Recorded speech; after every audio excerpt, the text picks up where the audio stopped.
Rajdhani Superfast Express is ready to leave.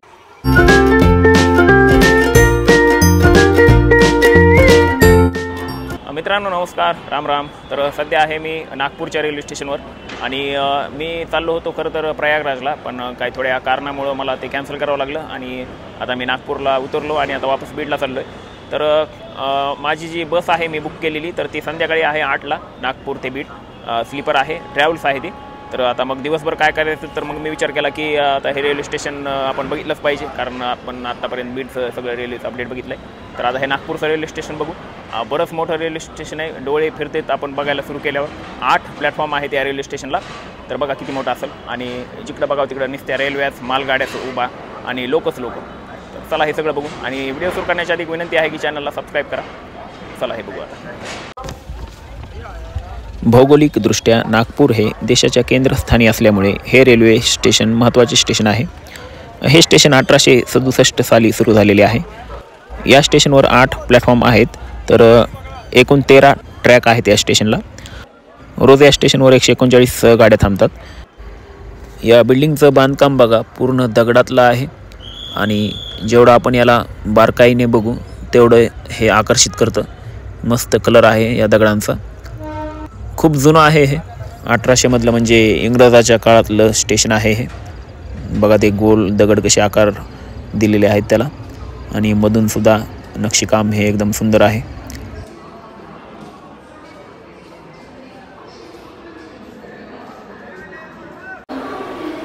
तर मित्रांनो, railway स्टेशनच्या मध्ये आल्यानंतर जे काही नागपूरचं पर्यटन स्थळ जे आहेत तर त्याची माहिती इथं दिलेली आहे आणि रेल्वे स्टेशनचं पूर्ण जे मॅप नक्षा आहे तो इथं काचात ठेवलेला आहे.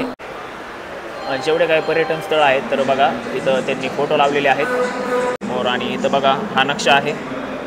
या व्हिडिओमध्ये आपण हे जे बघणार आहेत तर ते आपल्याला हे दिसणार आहे.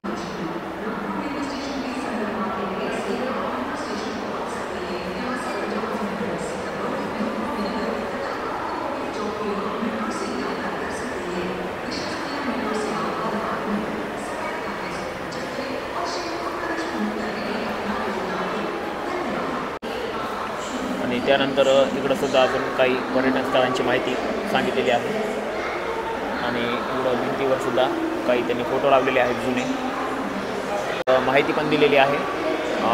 ही माहिती आहे समोर, तुम्ही स्क्रीनशॉट ह्याचा घेऊ शकता आणि व्हिडिओला पॉज करून सुद्धा तुम्ही हे वाचू शकता.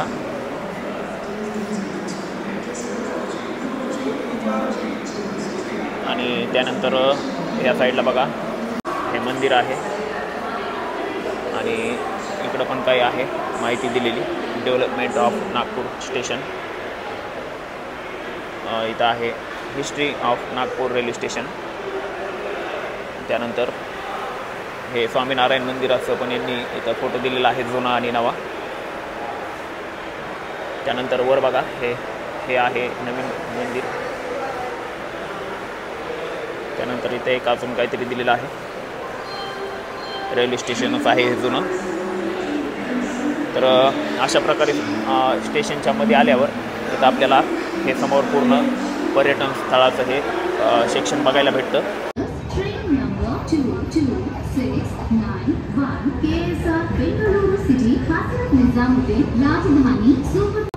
या रेल्वे स्थानकाला मिळणाऱ्या सर्व मार्गाचे विद्युतीकरण झालेले आहे. या स्टेशनचा कोड आहे NGP. भारतीय रेल्वेचे पूर्व पश्चिम धावणारे मुंबई कोलकाता आणि उत्तर दिशेस धावणारे दिल्ली चेन्नई हे 2 सर्वात वर्दळीच्या मार्गापैकी 2 रेल्वे मार्ग नागपूरमध्ये येऊन भेटतात. उत्तर भारतातून दक्षिणेकडे जाणाऱ्या जास्तीत जास्त गाड्या नागपूरवरून जातात. नागपूर रेल्वे विभागाचा मध्य रेल्वे, दक्षिण पूर्व मध्य रेल्वे या 2 क्षेत्रामध्ये समावेश होतो. मित्रांनो, हा समोरचा पांढरा जो दिसत आहे ब्रिज तो जुना ब्रिज आहे आणि हा आहे नवा ब्रिज लोखंडी. आणि समोर बघा त्या साईडला एक आपल्याला मोठा ब्रिज दिसतोय रेल्वे स्टेशनच्या लगतच आणि जुनी बिल्डिंग हे मधून अशी दिसत आहे. आणि खाली ही एक रेल्वे आता येऊन थांबली होती. तर बरेच ब्रिज आहेत या स्टेशनला.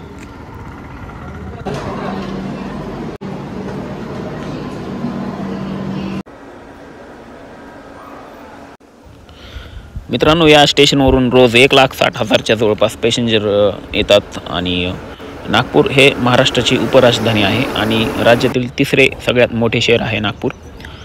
नागपूर हे भारताचे टायगर कॅपिटल ऑफ इंडिया पण आहे. या शहराला संत्रा नगरी म्हणून ओळखतात कारण इथली जी संत्री आहे ती खूप प्रसिद्ध आहे.